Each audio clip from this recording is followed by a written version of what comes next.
All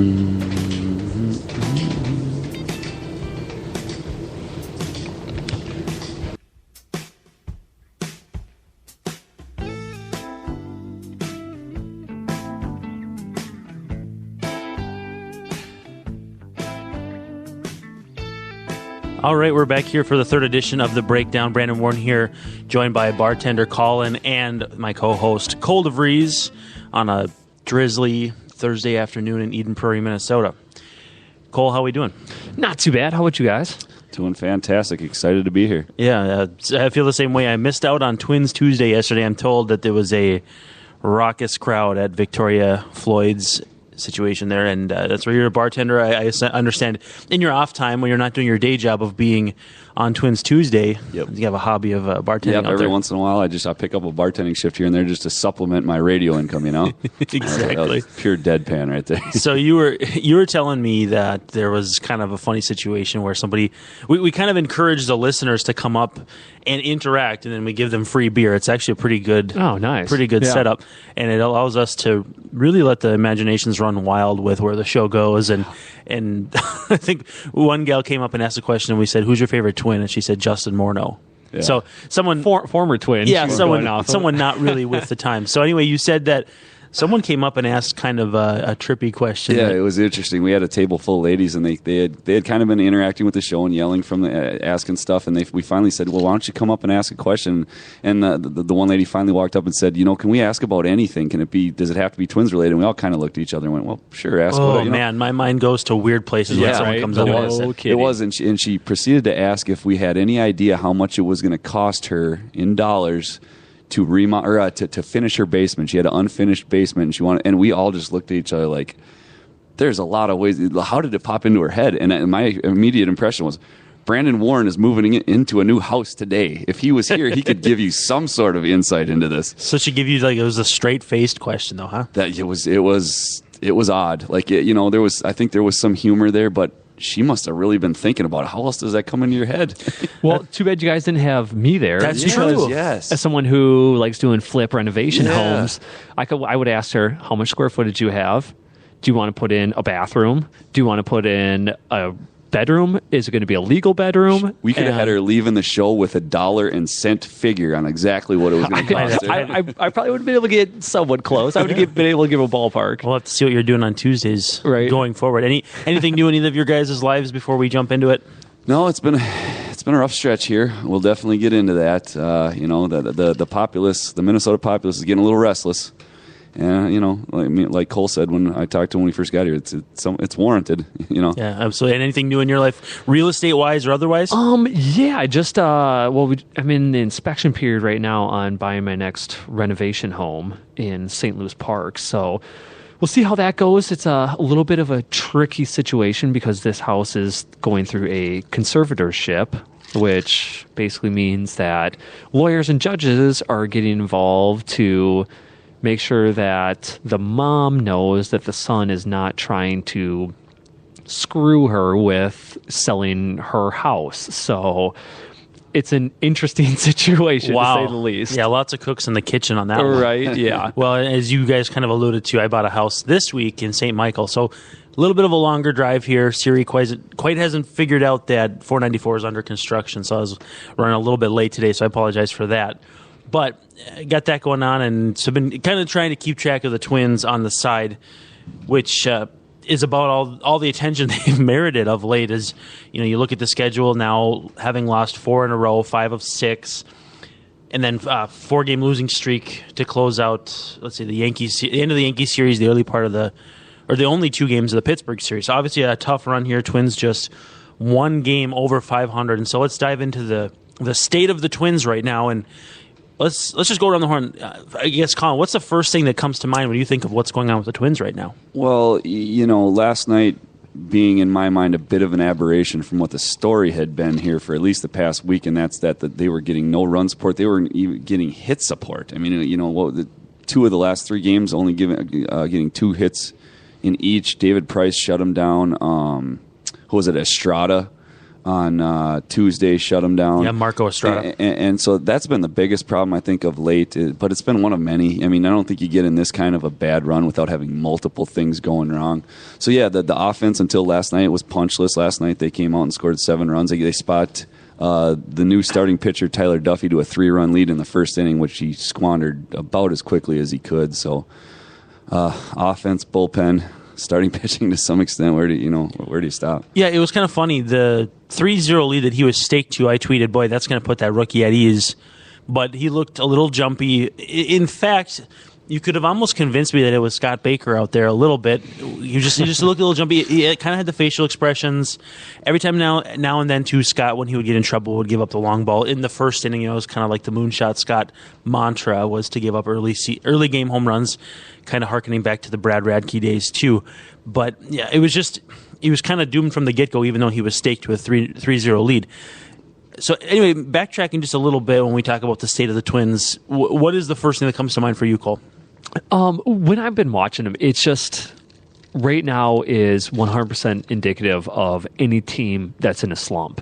Because if you look at last night, they had good run support, which they haven't had in the past, and the pitching couldn't lock it down. When everything's clicking and a team's firing all cylinders, if the pitching doesn't lock it down, then the offense picks it up. And, everything seems to go in sync. Where right now, nothing's really going in sync. And so it's pretty difficult, but you got to find some way to kind of try and rein that back in and get everyone working together. And you got to have a little luck on your side. And so that's kind of what I see going on. Yeah, I mean, to be one game over 500 at this point, it depends on how you frame it. Because if you look at it from a Fort Myers February perspective, one game over 500 in August would be like, wow, that's amazing. Oh, yeah, big improvement in the last couple absolutely. years. But then if you look at, one game over 500 when you were at one time, I think almost 10 games over 500, obviously hit the skids, have not been strong since May. It's tough. And I think the biggest thing too is when things are going well, and it might not be the same for each team, but your sequencing tends to come out right too. When you score 3, you give up 2. When you score 8, you give up 7. Yep. And now they're going through a stretch where when they're scoring none, they're giving up 1 or 2. When they're scoring 9 or whatever it was last night, they're giving up 7. And so it's just, those are the breaks. Those are things going right now. And you're hearing a lot of fans specifically getting real upset. Here's another run to 90 losses, which I think is preposterous. You'd have to go like 18-38 or whatever the rest of the way to do that. So I don't think that's going to happen.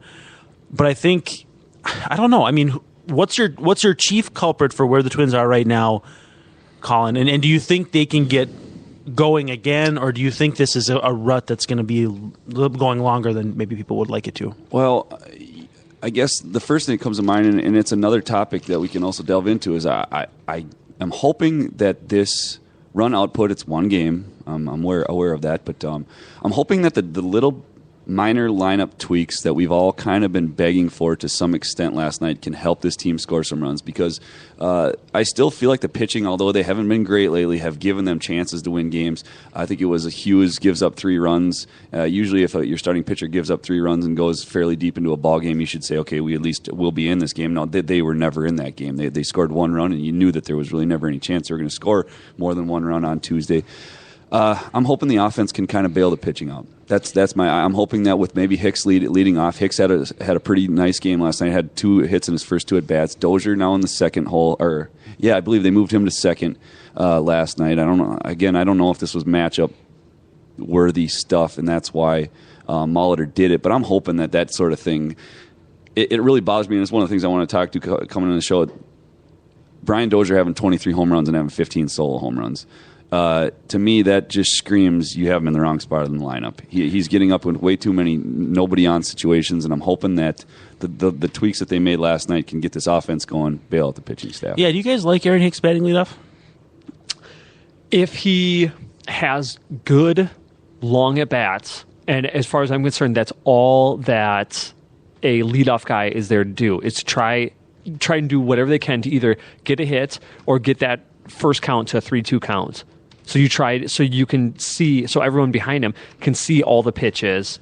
Then if he can do that, if he can be patient and and stay around the 270 hitting mark, maybe a little bit above that, I think it's a great spot for him. So, but if he gets too aggressive at that first position, I don't think it's a very good spot for him. Do you subscribe to the idea of like on base percentage, and that's what you need out of a leadoff hitter? I think it's pretty foundational, but is that something you like to look at, or do you like different factors besides that? I like on base percentage a ton because that is what your leadoff guy is there to do. I also like kind of the intangible one, like we were just talking about with the quality at bat, and that can be so subjective, and that's why I like someone there. And I thought Denard was a great leadoff guy when he was with the team, because he would sit there and I can't tell you how many at-bats I saw him take up 6, 7, 8 pitches. Foul pitches off. Exactly. And so that just gets that number 2 and number 3 guy even more pitches to look at to see what that breaking ball might look like, or maybe just a little bit of a pitch sequence. Yeah, and in staying on Hicks, the book on him, especially coming through the minors, I was right, was great eye at the plate, right? Doesn't waste at bats. Almost passive. They actually, the rub on him, and you might have played with him in the minors at least a little bit. I don't know. Yeah, a little bit. I think the thing was they loved his discipline, but they thought, man, he doesn't drive pitches that he can drive too. Almost a little too Mauer-like coming through the system in a way, just in that he has to hit the strike, has to hit the right pitch, right?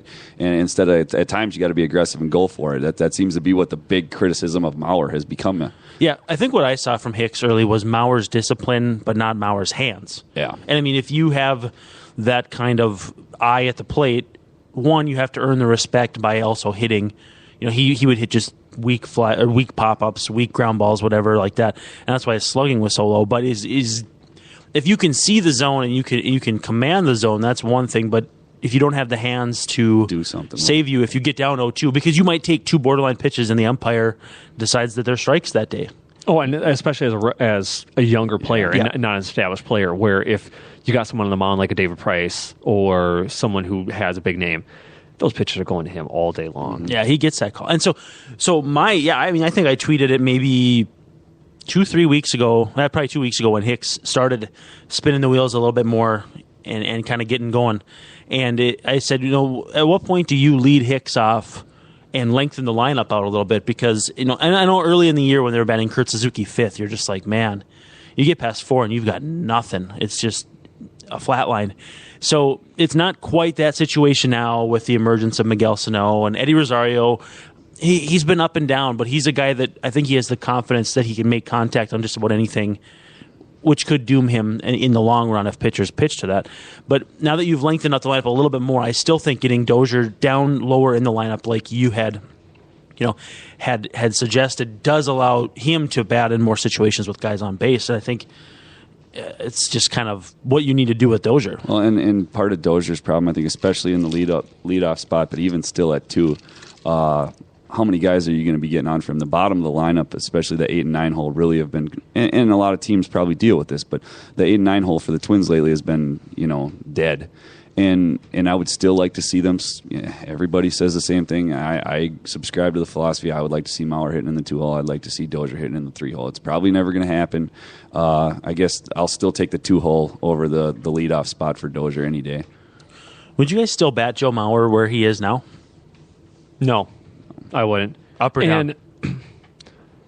I say you push him down. Okay. Hopefully get him some better pitches and get him into a part of the lineup that may be lagging a little bit so he can hopefully get that going. And getting back to the Dozier thing, the one thing that I think will be interesting to see with Dozier if he continues to get pushed down the lineup is at that leadoff spot, he was getting a lot of pitches that you're not going to get further down the lineup. And he really loves that it's almost chest-high fastball. And so when you get down into that 3, 4, 5 spot where every team, or every pitcher, I should say, knows that you're getting into the meat of the order with the guys that can mash, I think it's going to be interesting to see if the home runs still keep on coming. Yeah. But get back to what you said. Yeah, I think you got to push Joe down in the lineup and hopefully get him some better pitches, and maybe he can help kind of spark that bottom part of the lineup. Well, back to Dozier for a second, because actually you kind of piqued my interest in something I was thinking about. Were you surprised when the Twins, with a lack of options to do anything otherwise, moved him to the leadoff spot and then he just suddenly kind of tripped the trigger to take walks? Or was it him coming of age as a hitter, and he was always going to do that. Because, look at his minor league numbers. There were some walks in there. Again, not a ton of power. So he has shown the ability to reinvent or create something that wasn't already there. Were you surprised when he started taking walks and it was just like, oh, this is what I do now? I think it comes quite a bit from him progressing as a player, but then also the coaching staff around him. I mean, you have Tom Bernansky and you've got Paul Malter, both guys great hitters in their day, and I think it's them relaying their knowledge of what they think a leadoff guy should be. And I know Bruno is in every one of those guys' ears before they get up on that on-deck circle, and so I really think that it's him and Molly kind of sitting there and telling Dozier that, hey, you get your pitch, you got to jump on it, but you got to make sure you do something with it. If you don't, you got to try and lengthen out that at bat as long as possible. Yep. Now, Colin, I don't know if I got your input as far as where you would bet Mauer. Do you like where he's at? Do you think up, down? What are you thinking? Well, and that's an interesting question right now, and I do like Cole's take, because if you move him down, I got to believe that you're going to have him batting in situations where pitchers have to pitch to him a little bit more. It all comes down to if you're going to bat Dozier where I believe he deserves to be, and that's the 3 spot with Sano 4 and Plouffe 5, and you've got a pretty good 3, 4, 5, heart of your order right there. The question is, if you're going to move Mauer down to like the 6th or 7th, something like that, who do you put in 2? Do you do Rosario? Because I really like Rosario as a hitter. I don't know if he profiles as well as a 2 hitter. He's got a little bit more free swing to him. He doesn't tend to take a lot of walks. And that's the one thing that I wouldn't mind so much about Joe in the 2 spot is he handles the bat well. His on-base percentage this year may not warrant it, but at least you're generally getting good at bats out of him. I like the idea of a high on-base guy leading off, and Hicks, I think, profiles as that. Now, whoever you bat second, if it's a left-handed hitter, with him being held on first, you have that open hole between first and second base. Is that something that Eddie Rosario can exploit? I don't know. I haven't looked at his spray charts to know if he's a big pull guy. But I do know Joe Mauer would be able to exploit that. Now, the fact of the matter is, has he already exploited that when the ability has been there? I don't know. I'd have to dig into that. So, for me, I don't think you can leave him at 3, but I think he gives you a good enough at bat that you could justify him anywhere in the lineup. At 2, he's not going to kill you, just because I think he can do some things to move guys around. Now, does that invite the opportunity to hit into more ground ball double plays? Yeah, there's a chance there too. So, if you're talking about an ideal top of the order, I'm going to shoot from the hip on mine. You guys can feel free to chime in yours too. I think I go Hicks at the top. Again, he's killing lefties, righties, giving him a little bit more trouble. That's kind of been the book on him since he's been in the big leagues. But I think he can come around on that. So I'd go Hicks, Mauer. I'd hit Dozier 3rd, Sano 4th, Plouffe 5th, probably Torrey Hunter 6th, Rosario 7th. I mean, that's a pretty good 1 through 7. That's going to score some runs. And then your 8 and 9, you'll have to figure that out because... Yeah, it's just who's ever available at that day. Catcher and shortstop have both been just an abyss. And so how do you guys differ? How does your 1 through wherever you want to end differ? I agree with it. I mean, I'll just make mine short and sweet. I pretty much agree with Brandon to a T. Just my personal opinion. But if you flip Mauer and Rosario, if you want to really go with, let's see what we got in these kids, I can't argue with that. And I agree with that. I think I would change it up a little bit. I think I would kind of leave the 2-hole spot as maybe the fill-in as to who's ever kind of going hot at that time. And I think you need to move, like you said, Doge down to the 3, maybe 4, and then interchange that with Sano. And then I would say I'm going to mix it up a little bit. And let's do Joe at 5 or 6, and then Plouffe the other one. And then you got Torrey at the 7th or the 2 or 3. And if he's hot, move him up there. He doesn't have the wheels where he's going to be burning around. But I would rather someone getting on base, and he can still move. Someone getting on base that can move, as opposed to the latter. The underrated thing about moving Torrey down, 299 on base percentage right now. So don't really love him batting second. He's fizzled out a little bit to some extent. You're still getting a better return than you probably thought you were going to get on him, but some of the magic is left. I think they're protecting him too with days off. So let's put a wrap on that. We'll come back with the second segment. I want to do a little bit of revisionist talk to the trade deadline because I think there's some pretty interesting takes out there. So hang with us. We'll be back for the second segment here in just a moment on The Breakdown. Just when you thought it was safe to go back online, along comes this hit show. Do you want to do this? I will do this. Jamie, let's not battle our guests. You're being nice. Yeah. In a world full of hit shows, this one's the real deal. I'm refusing to engage in an argument that doesn't exist. I'm not arguing. Twin Cities hit show. Oh my god! Oh my god! Hey, see, this is how fights start on pedal pubs. This is exactly. He's just all that redheaded anger just came up. It's all in his chest right now. The Twin Cities Hit Show airs live daily, 9:30 to 10:30 on the Alive and Social Network. Oh, Shannon, welcome to my world.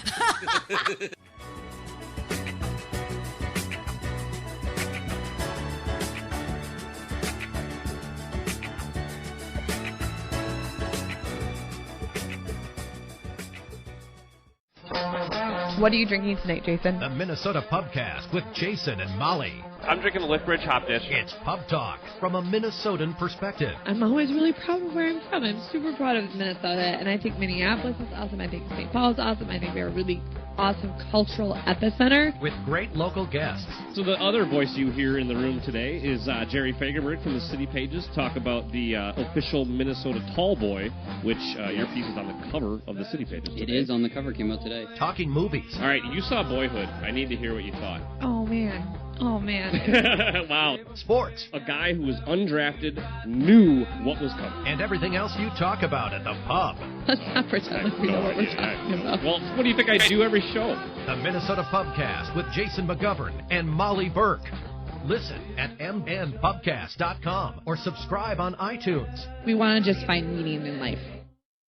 It's been a Twin Cities food legend for almost 30 years. It's been the anchor for the Minneapolis Warehouse District since it opened. And you may not know that the Loon Cafe can provide their outstanding creations and much, much more for your gathering, whether it's a private party or corporate event. For custom catering beyond the menu, contact the Loon Cafe. They'll create foods that will amaze your guests. Leave the cooking to someone else. Contact Brian at the Loon Cafe for your catering needs. Call 612-332-8342 or visit looncafe.com.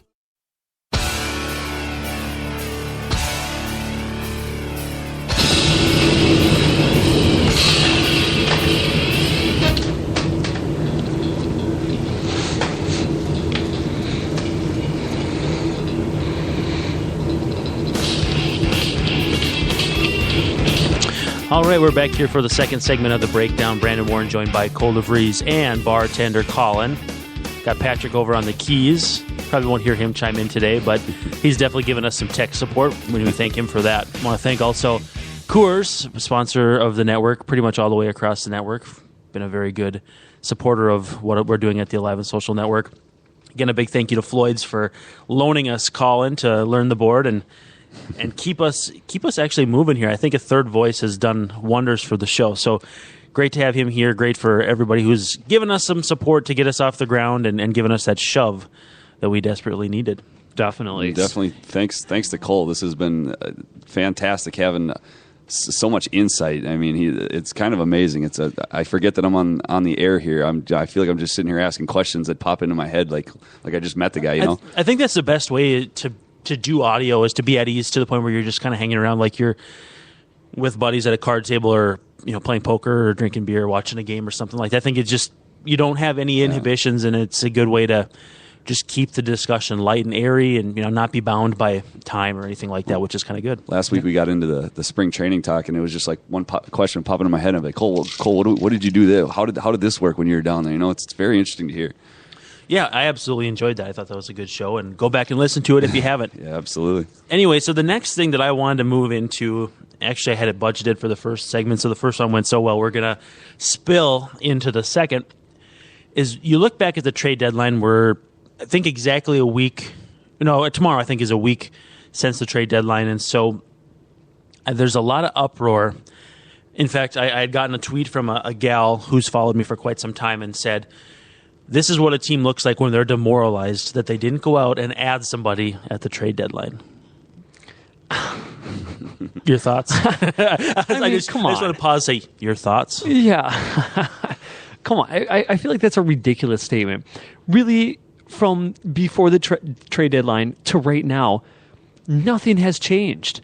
the team's still on a skid, and it's kind of one of those situations where you can't go out and revamp this team because of how young this team is. You either have to stick it out because they're young and you realize that that's what young players need. You need time for them to mature, or you go out and you revamp the team. Now, the Twins, they've never been into doing that per se, so that's not something that's going to happen. You're going to go out and make maybe one or two trades or purchases of guys who are going to slot in, and that's what they did. They brought in someone who was going to kind of fill maybe a little bit of a void that we had in the bullpen. I think Terry Ryan tipped his hand just a little bit with where he was at with the action and inaction at the deadline. And let me explain what I mean is everyone wanted them to be in on like Joaquin Benoit of the Padres, who I think he's actually got an option next year too, but they went out and got a guy who had control beyond this year. They weren't going to get married to someone who had just the rest of this year on a deal. And I think, they had interest in Darren O'Day from the Orioles. I think they had interest in Matt Wieters too, the catcher who's going to be a free agent at the end of the season. But I think the combination of inaction and action kind of gives you the idea of Terry Ryan's like, okay, I know where we are in our X year plan, however many years either he plans to be there or hand it off to Rob Antony or whatever his vision is. I know where I'm at in that plan. This is what I can do without mortgaging that plan while keeping intact a team that has gotten us to where we are. Does that make sense, riding the horse that got you to town? And two, does that send a good message to the clubhouse to say, hey, you guys got us this far. We're going to stick with it, and whatever happens, happens. I think it sends a good message to the clubhouse because there's nothing that is more unsettling as a player than not knowing week to week if you are going to be in that clubhouse. And so if you're one of those guys that maybe one of the younger fringe guys or whatever, that that you're going to be up there for the rest of the season, unless barring some ridiculous stumble that you have, I think it allows him to relax and hopefully get through this part where the whole team is stumbling together and they can all kind of mesh back together like we were a couple months ago and get back on track. Yeah, let's keep in mind that even good teams slumped like that. I mean, I think the Giants last year had a couple 5-game losing streaks, and the Twins aren't even on one of those yet. Now, the other thing I wanted to ask, and I'll divert it to you first, Cole, and then you can throw to Colin, is does it send a good message to the fans? You said it sends a good message to players. Does it send a good message to the fans, and to what extent should that matter? I don't know if you could ever send a good message to the fans unless you're acquiring some blockbuster guy who's like Tulo. Yeah, who's going to completely change the dynamic of your organization. So I would say I don't know if you can ever do that, satisfy the fans fully, especially when we're on a little bit of a skid right now. And so that's why the front office just needs to pick their game and kind of stick at it. And I think that's exactly what they're doing with bringing up young players, letting them mature, and hopefully next year is going to be better than this year, and hopefully the following year is going to be better than the previous year. And I think they're on that path. There's going to be some growing pains in it, though. Yeah, I agree with that. I think it's short of bringing in someone who would be your best ever player in the organization at that position. That's about the only angle you can take where the fans will unilaterally accept it and be like, yeah, rah rah, charge into battle. What do you think? I want to ask you too, Colin, because specifically as a fan, because you're going to have that perspective as what you want to see, both from a rational standpoint and from a it'd be fun if they did this standpoint. As a fan. And I agree with Cole's point 100%. The fan you're never going to make happy unless you're either A, making headlines, or B, winning at an absurd clip. Okay, that's what fans care about. We could have traded for 3 great relievers and pilfered our minor league system, and the fans wouldn't care right now. They'd be happy to hear that we got names that they never heard of. Next year and the year after, when our monetary situation starts to look worse because we're paying veterans instead of good young players, and when the talent isn't there because we've pilfered our minor league system, like you've heard me complain a little bit. I feel that Billy Smith at times did that. That's when the fans will complain, but they won't know why they're complaining. They'll just say, "Oh, this is a Twins team that doesn't spend enough money. This is a Twins team that's paying Joe Mauer too much." Oh, I hate all those storylines. And it's not to say that those aren't true. It's to say that baseball's a sport where you got to build a complete roster. to some extent, and you've got to pay a lot of different people a lot of money because you're playing 162 games, okay? And managing that much money, I mean, there's a reason they made a movie called Moneyball. It's because somebody figured out a way to pay guys that nobody else wanted to pay to do better than they should. And so as a fan, I mean, I'd love to see him in on the Tulowitzki trade. I would love to see him in on David Price. Part of me has been a Twins fan my whole life, and I realized, A, that's not going to happen, and B, I've realized that this franchise has had a lot of success, without making those moves. This team has a way of building sustained success. The entire middle to late 2000s, they were one of the most competitive teams in baseball. Ron Gardenhire was one of the most respected regular managers in baseball, and it's because they avoided the big downfall trade like we talked about the Oakland A's making last year. So as a casual fan, but as a fan who really follows this team closely, I'm okay with what they've done. No, they were on the other side of those trades. Yes, they were. mean Santana, who in turn, when you look at the trickle down, they didn't really get enough out of. But no, they were always on the other side of that. Or the Delman Young, getting Delman Young, Matt and, Garza, Brendan Harris for Garza, and that was a weird trade though. It was odd. It was basically like two teams shipping off guys that they were kind of tired of. Young guys too. It wasn't a vet for kids. No, it was just guys guys that had burnt up their time with one team and needed a change of scenery to some extent. You know, boy, yeah, true in a lot of different ways. What I want to ask, and maybe it's a rapid reaction.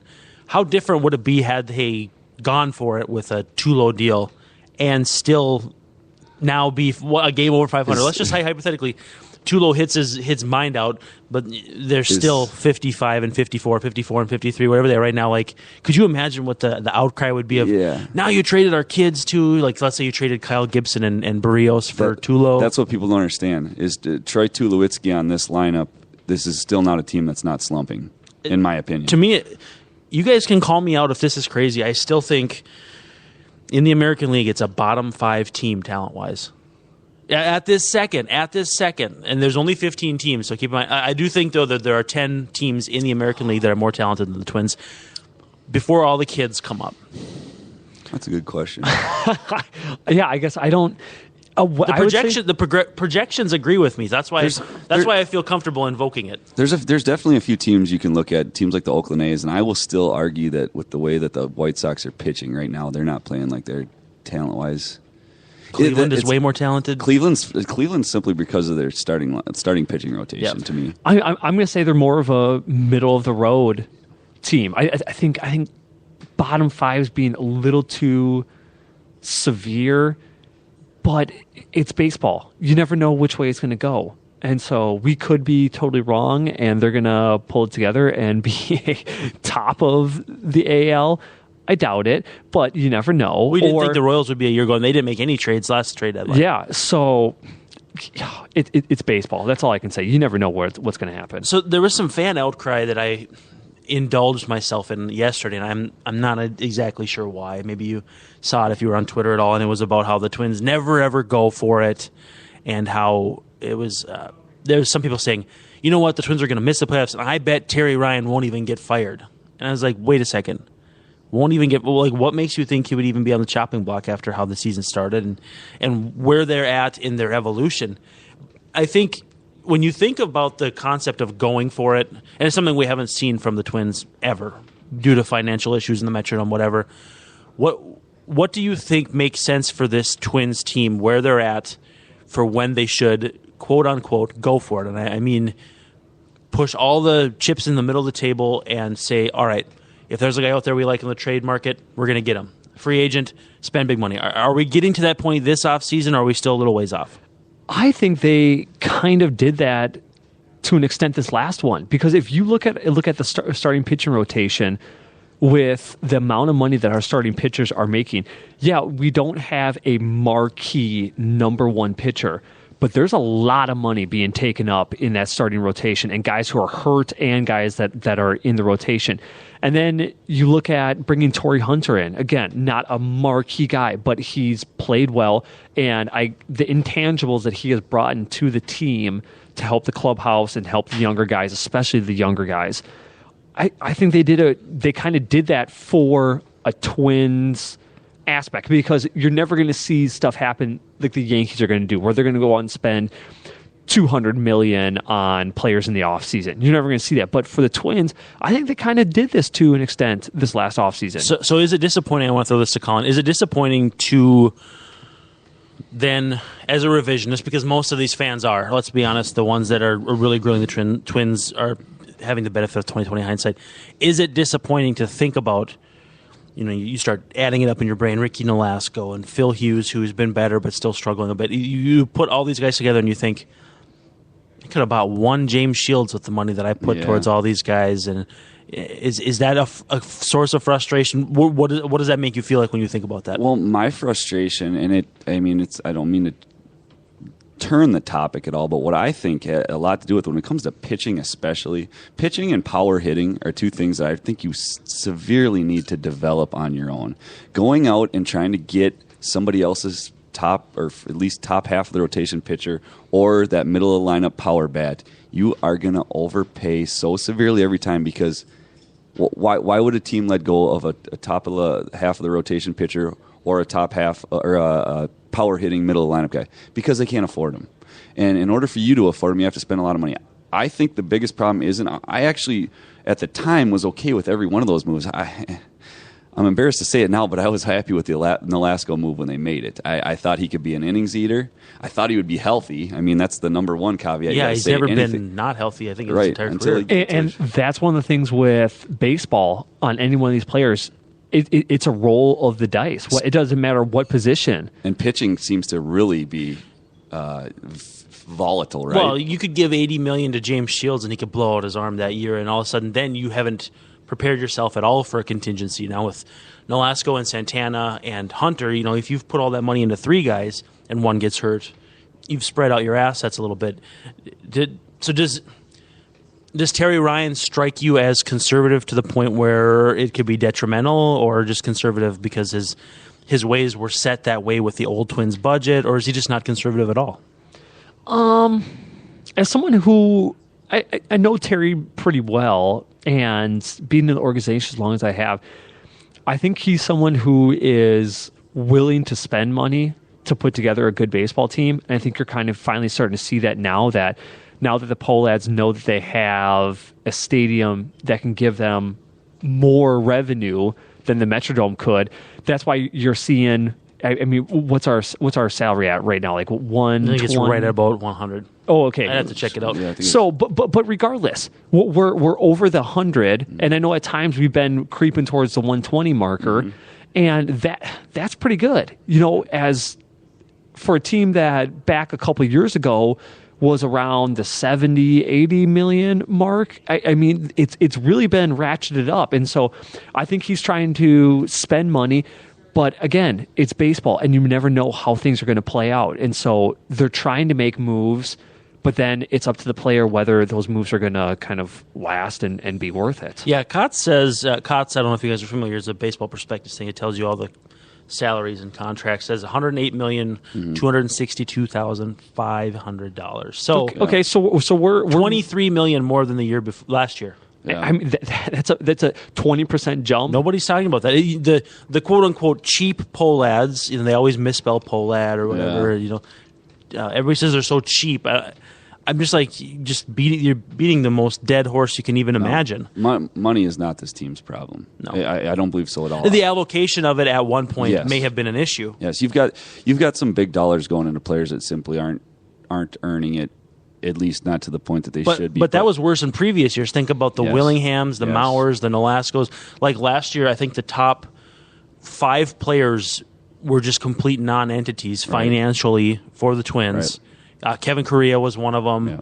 Mike Pelfrey was one of them. Pelfrey was an absolute disaster last year. Mm-hmm. He was hilarious last night on the Twins game. I don't know if you see the warm-up when he was mocking Dozier? He dressed up with Brian Dozier's jersey on, which clearly didn't fit too tight. Way too tight. And so he was mimicking everything he did during warm-ups. And then there was a shot of the dugout, and they're in Rogers Center, so keep in mind, no sunlight, and Pelf's got eye black. He's sitting right next to like Neil Allen. It was pretty good. It was pretty Dozier's amazing. in the outfield taking warm-up swings and stuff. Pelfrey's like 3 feet, about as close as you can get comfortably, doing the same exact thing and doing the same sprints and jogs. It was good. He was one of my more favorite guys to hang out with at times when I was up with them, because he can be such a goofball like that. And one day, I used to wear the cut off pants, whatever you want to pull them up, jack ups, whatever you want to call them. And I like my pants pretty tight. Well, Pelf likes his pants baggy.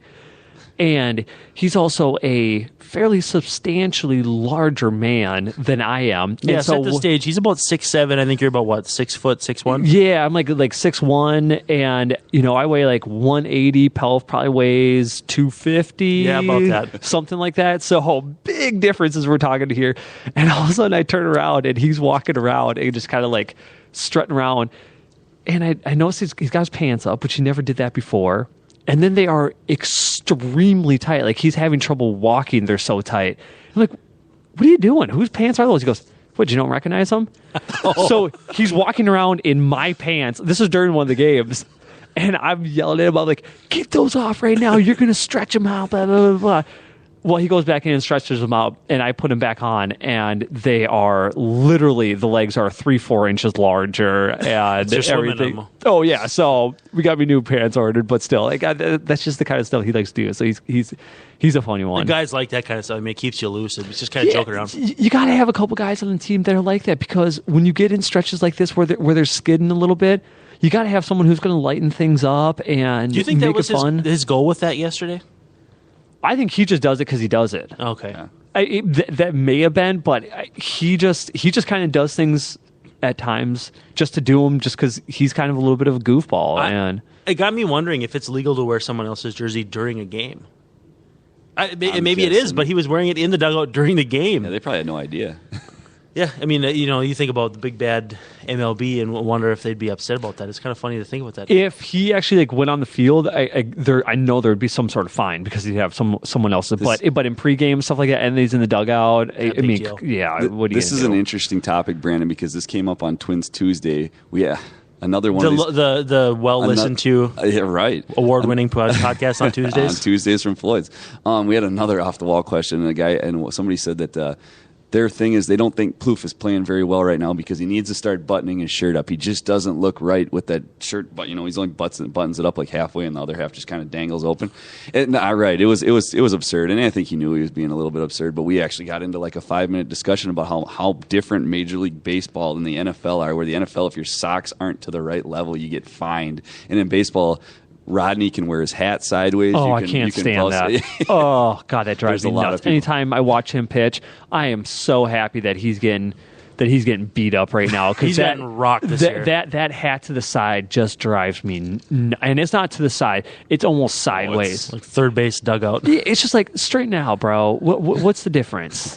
Come on, it takes you back to the junior high school days back in the early 2000s. Oh, we used to give Ben Revere quite a bit for having his hat a little crooked when he was coming up, and straightened it out a little bit, but he still kept a little bit better Revere in there. The Twins don't seem like the team to go wear your funky uniform type stuff. That's why they had a little bit of problem with some of the things that I would do from time to time, because I kind of like to do whatever I wanted to do. And oh, nice. Well, that's it for the second segment. Let's take a quick pause. We'll be back here with the third segment. Hey, this is Terry. And Tracy. We are going to be starting a new podcast here in Minneapolis called Eat This, Twin Cities. Why don't you tell everybody what that actually means? Yeah, so we're going to be doing a weekly show on food, drink, music, events, and just other randomness. Anything great that's going on in the Twin Cities. Plus, we're going to be doing some giveaways as well. That's right, prizes. People love prizes. It'll be a ton of fun. Join us. Tell us where they can find the podcast. All right. It is eatthisTwinCities.com, or you can check out our Facebook page at facebook.com/eatthisTwinCities. So until next time, eat this, Twin Cities. Hey, everybody. This is comedian Paul Mercurio, and I'm very excited to say that I packed up my podcast, The Paul Mercurio Show, which wasn't my first choice for a name. My first choice was Go Ahead, Touch It, but apparently that didn't test well. Well, I'm taking my podcast and I'm moving it to the Alive and Social Network, which is weird because I'm neither alive nor very social. I've interviewed a few people you might know, like Sir Paul McCartney, Yeah, that guy. He was in a band or something. I'm not sure. Stephen Colbert, Bob Costas, Jay Leno, Stone Cold Steve Austin, Kristen Chenoweth, and many, many more. I've won Emmy and Peabody Awards for my work on The Daily Show. I've had my own Comedy Central special, been on HBO, and I'm excited to be part of the new network. The Paul Mercurio Show is available on iTunes, Android, and available at paulmercurio.com. Listen to my show every week. Every week you will get rich. How? I give you a foolproof method to go out and make $100,000 without ever leaving your couch. Okay, that's a lie, but the podcast, it's good. The term foodie can sometimes come across as a tickle pretentious. BT and Lydia are here to demystify the term and reclaim it for the sake of good food. Their weekly podcast brings in fellow foodies and culture creators from the Twin Cities to talk about all things food. Find this duo only on the Alive and Social Network. What are you drinking tonight, Jason? The Minnesota Pubcast with Jason and Molly. I'm drinking a Liftbridge Hop Dish. It's Pub Talk from a Minnesotan perspective. I'm always really proud of where I'm from. I'm super proud of Minnesota, and I think Minneapolis is awesome. I think St. Paul is awesome. I think they're a really awesome cultural epicenter. With great local guests. So the other voice you hear in the room today is Jerry Fagerberg from the City Pages. Talk about the official Minnesota Tall Boy, which your piece is on the cover of the City Pages today. It is on the cover, came out today. Talking movies. All right, you saw Boyhood. I need to hear what you thought. Oh, man. Wow. Sports. A guy who was undrafted knew what was coming. And everything else you talk about at the pub. Let's not pretend like we know what we're talking about. Well, what do you think I do every show? The Minnesota Pubcast with Jason McGovern and Molly Burke. Listen at mnpubcast.com or subscribe on iTunes. We want to just find meaning in life.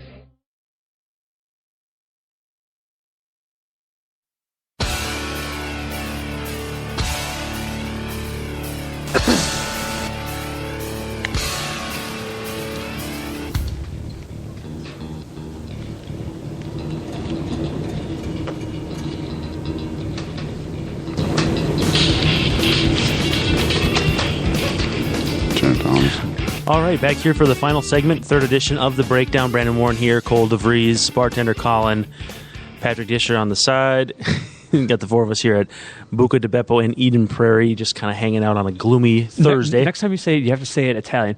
A Buca di Beppo. And that'd be embarrassing. I don't think I could do anything merely. We should say thanks to them for having us too, because the one thing I love is every time we do this, I come in and eat before the show, and it's fantastic. I love Italian food, so this is like heaven on earth for me. This show. Yeah, I'm gonna have to grab a salad on the way out because they really know what they're doing with the salads and the.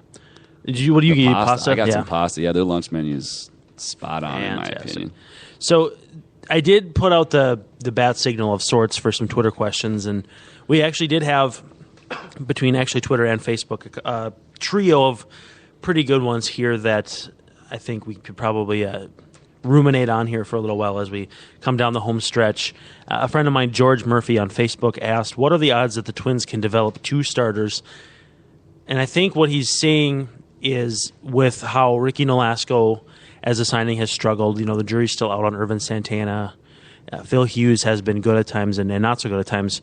What are the odds that they can get two guys to the top of that rotation as they move into trying to open that playoff window? Or where are there two guys that they might start 1-2 in a playoff rotation going to come from? And he used the term develop, so I'm assuming he definitely kind of means moving forward in the future, coming out of our minor league system, right? He's a Red Sox fan, so I don't even know why we're talking about him. But he's just thinking, can they really envision a scenario where they go to the playoffs and win with what they have, or are they going to need to go outside with? Because here's the other thing he said. Because Target Field, and maybe you can speak to this, Cole. Target Field would seem to be a pretty interesting destination for free agent pitchers, assuming the money was right to want to go pitch at. I always like pitching there, and it's a bigger ballpark, and unless someone tags the ball in most of the areas, you're not getting the cheap home runs. So, yeah, I can totally see why on the free agent market for guys coming in, they like it. And I haven't heard from very many players who did not like being part of the Twins organization, especially if they're family guys, if they have some young kids, because the Twins do so much to try and accommodate the kids and the families, and so they really do a great job with that.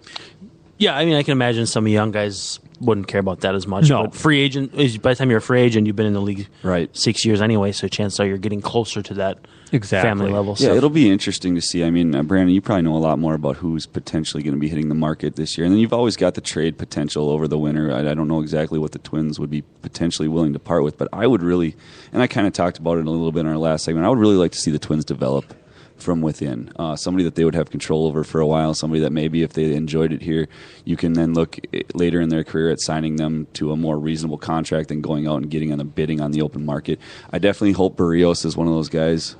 We obviously know that he's a big name right now, whether or not that'll come to fruition. At one point in time, I really hope that name was Alex Meyer. That has really fizzled out this year. I can't envision Alex Meyer's year going much worse. Now, does that mean his career's over? No. But he doesn't pop to the top of the list. I guess after that, it's probably Tyler J. I mean, Cole Stewart right now, it seems like he's a ways off too. Right. So I did pull up the free agency list for 2015 into the 2016 season. And so I'll throw out some names. I really don't think the Twins are going to be all that active in free agency because of all the guys they have. But here's what I'll do. I'll intermix the big names with the ones I think the Twins could actually have interest in. There's Jordan Zimmerman. There's no chance there. Jeff Samardzija, I don't know what his situation is going to be either, but David Price, obviously not going to be a player for him. Tim Lincecum is going to be an interesting situation because he's just not the same guy he was before. A couple under-the-radar guys who might be interesting are Matt Latos and Mike Leake. I think Latos and his personality would probably chase the Twins away. I don't think that would be a situation where they'd be interested. Scott Kazmir is going to get a ridiculously good contract. He's like second or third in the American League in ERA, so he's not going to be a name I'd be looking at. Here's the name, too, I might think about is Hisashi Iwakuma. Mm-hmm. I believe the Twins were in the mix when the bidding for him came down. He's been really, really good for the Mariners for 3 or 4 years now. Zach Greinke obviously going to opt out of his deal. He's got 3 years and $71 million left. Kind of amazing that somebody would opt out of that, but he's going to get probably 6 or 7 years and $200 million or something crazy. Wow. I mean, his ERA right now is like, if he pitches today, his ERA is like 1.4 something or 1.3 something. That is unbelievable. Yeah, so nobody since Bob Gibson in '68 when he had 1.12 has ever been that low. Wow. He's on a tear. In fact, I brought up the leaderboard, and in the last 100 years, there's been 4 guys with ERAs that low. And it's Walter Johnson, and then I don't remember who the other one was, but it was, I think, a Hall of Famer. I mean, Walter Johnson, big train, number 2 all-time in strikeouts behind Nolan Ryan, and that was in a different era where strikeouts weren't a thing. Yeah. So, obviously, Greinke's he's going to be a big-ticket item. Jaime Garcia has a club option that I think the Cardinals will cut bait on. Yovani Gallardo, Doug Fister, those are the kind of guys Twins might be interested in too. But interesting to me might be Mike Leake, just because he's still relatively young. What is he in his mid to late 28? Okay. Not dominant by any means. Yeah. But I guess then the other problem with him is he's kind of filling that same role of all the guys we've signed lately, just innings even type. The other big name is Johnny Cueto. Obviously, he's going to get paid too, but there's a couple under the radar really interesting names too that I'll wrap it up with before we move on to the next question. Brett Anderson, who I know the Twins have been interested in the past, the number 1 ground ball guy in baseball, inducing him at like a 67% rate, which is just bonkers. But the health issues are there. He'll be 28 or 29 this offseason. And then Wei Yin Chen from the Orioles, and I think what people don't know about him is that he's got like a sub-3 ERA over the last calendar year. There's like 24 pitchers that have that, and he's one of them, and Hector Santiago is another, like 2 of the most under-the-radar, underrated pitchers. So, again, I don't think they're going to I think we're probably this is much ado about nothing. Yeah. But those are some of the names I could see the Twins thinking about, and then some of the bigger names who the fans will clamor for, and when they sign elsewhere for. Well, and the question was also about the development. So with the pitchers that we have currently, there's really no development process that can be done because all of them outside of Gibson are very well established pitchers, and so there's no development. It's more of, are these guys going to pitch to their potential or above their potential or not? If all of them pitch to their potential or a little above, we're golden because Gibby's been doing great. I mean, if you having a great season, so there's really no development that needs to be there from him. Trevor May, I thought, for being in his first like full season, I thought he was doing a good job. So the development on those two guys that may be kind of, well, Gibby's locked in there for I think the next couple of years, but Trevor, depending on how things are going, who knows where he's going to be. And so the development on it, I don't really see there being any need for development. I think they've been doing a good job with that. And you can't accelerate some guy's clock just because you know. In fact, I think if all things being equal, they probably would have preferred to start Barrios yesterday or Trevor May. Yeah. But you don't accelerate those clocks any faster than you need to or anything like that. So, yeah, as far as pitching goes, I mean, the Twins don't have a luxurious amount of depth, but I think at the same time, they've got a comfortable amount of guys that they feel can keep them in games. Exactly. They don't have an ace. I don't know that Barrios is necessarily an ace, but he might be. But they've got a comfortable amount of depth where, honestly, again, there's not that one path of success that you need to follow where, you got to have two aces for the playoffs. You got to have a 3-4-5 that can all hit the ball out of the park. See how well that's worked for the Dodgers. Exactly. So there's not a right or wrong way to do things. The first question I got is actually from a pair of twin brothers that have a podcast called Talk to Contact. And the first one was from Paul Pleiss, and he wants to know, what do you guys think the odds are that the Twins flame out and get a top 10 draft pick? And the last I checked, they're scheduled or set to pick like 16th or 17th right now. But do you think there's a chance that the worst is yet to come with this team and that they could end up picking in the top 10 in 2016? You might as well flip a quarter. Because who even knows? One side of it is going to come up saying, no, they're going to do better. And the other side is going to say that they tank. And with baseball, there are so many intangibles that come about when any game is played that you can't sit there and say that what are they going to do? And would it be nice if they kind of tanked a little bit to get another really good prospect in for maybe 3-4 years down the road? I mean, that's not what the fans want. The fans don't want them to tank just to get a better prospect. Keep on going on the same track you're doing. Maybe improve a little bit just to keep the fans satisfied. Give the guys that you have that are on the current team more experience. And then you hope that next year's better because all your young guys have more experience. So, yeah, who knows? I mean, I think one thing that we all agree on, and you guys can stop me if you differ, though, is that they're not going through a stretch where they're just going to stay this bad. This is just a slump. Now, to what extent they rebound, when you look at like true talent levels and Pythagorean record based on runs scored, this is a team that probably should be a little under 500. So that makes sense that they're playing lousy to get to that point. But to encapsulate like these last 4 games and sink the ship, 90 losses is just hilariously silly. Yeah, well, it's just sensationalism because of how the team's playing right now. It's a 162-game season. They've had a crummy 18-game stretch. That needs to be put in perspective. Yeah. Along with the fact that they played so well at the very early part of the year that they're still somehow a game over 500, as bad as they've been. It would be very disappointing and highly unlikely that this team stays even close to this bad of a clip.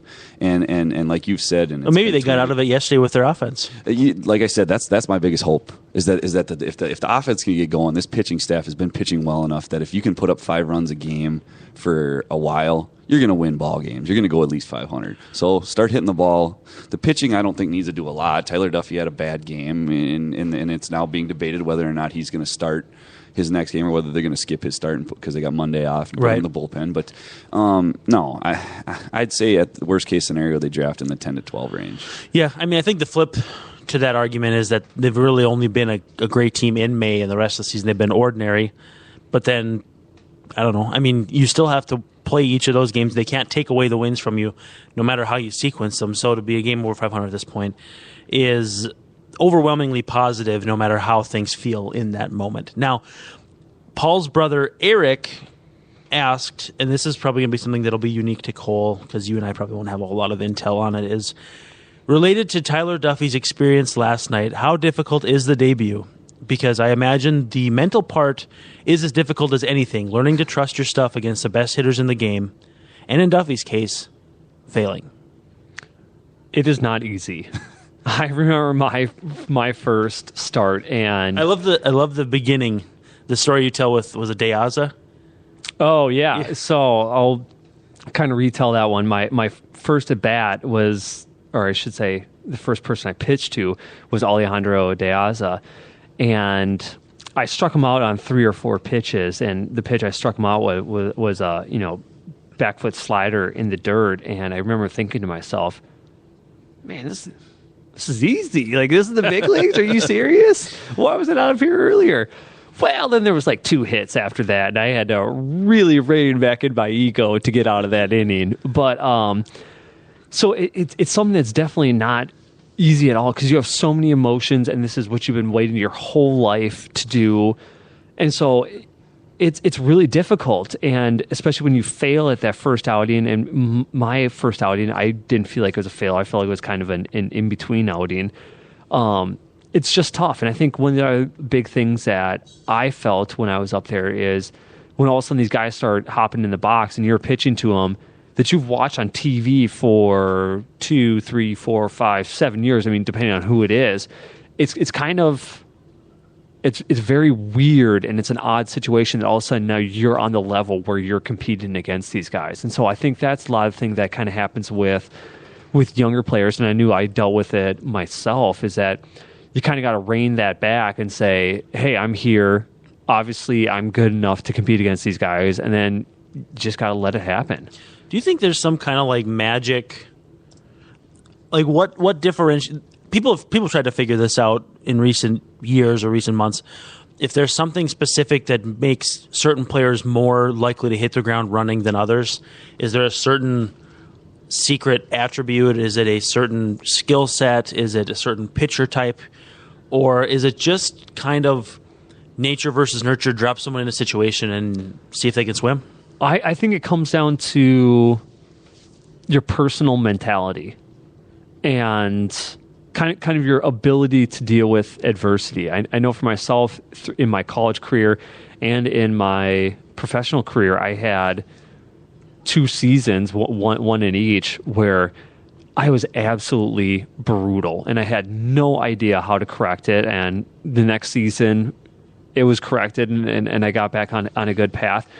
But so I think it comes down to that. And I think the other thing that really helped myself is I have really never thought that there's anyone who's that much better than me. And I think as a professional athlete, you need to have that mentality, because if you go out there and if Joe Mauer or Torrey Hunter or Encarnacion or Batista, any one of those guys are hopping in the box, if you sit there and you're saying, oh, geez, this guy's way better than me, I'm never going to succeed. Well, yeah, you're going to give up the dinger because you're not going to be attacking this and that. And so that was kind of my thing, is that I always thought that I was better than everyone else in a good way. Well, but think people don't think. I don't think fans want a humble athlete. I don't think they understand the competitive fire inside that you have to have. And I think you need to toe the line on that, because obviously no one likes their baseball player that they look up to be like a Floyd Mayweather. Right. I mean, that's just not the sport. Boxing, that's okay, and that's what everyone wants in boxing, but not in baseball. So you need to have that internally. You need to have that thing where you kind of have the Floyd Mayweather bravado, but then when you're talking to people, you need to sound like an everyday person and be able to connect with them. Kind of the whole confidence versus cockiness is you want to have an inner confidence and belief in yourself, but you don't necessarily need to take your ego and put that out there for everyone to see on a billboard. Yeah, exactly. And that confidence, cockiness thing is a very fine line where you need to have a little bit of cockiness, because I think that goes along with confidence. But once it gets to a point where I guess you're pushing people away, that's when baseball fans really get, kind of put off by that. Yeah, I can agree with that. I think that's a good spot for us to wrap it up here. I do want to get, Cole, your final word. My final word is Twins fans need to settle it down a little bit. It's a skid. It happens to every team. Whether they're going to rein it in, we'll find out. Yeah, I agree with that. That was what I was going to go with. I'm glad I changed it up. I'm in my brain thinking about when everybody wants the Twins to go for it. I think this offseason is the perfect time. You've got your young studs, cost-controlled and cheap. Go get that Matt Wieters. Go get that shortstop and go for it next year. The Tigers are weak. The Indians are crumbling. And the White Sox are not very good. Go do it. So that's it for the third episode of The Breakdown. Thanks for joining us. It's Brandon Warne, Cole Devries, bartender Colin Magnuson, and Patrick Disher. Thanks guys. for joining us, and we'll see you next week.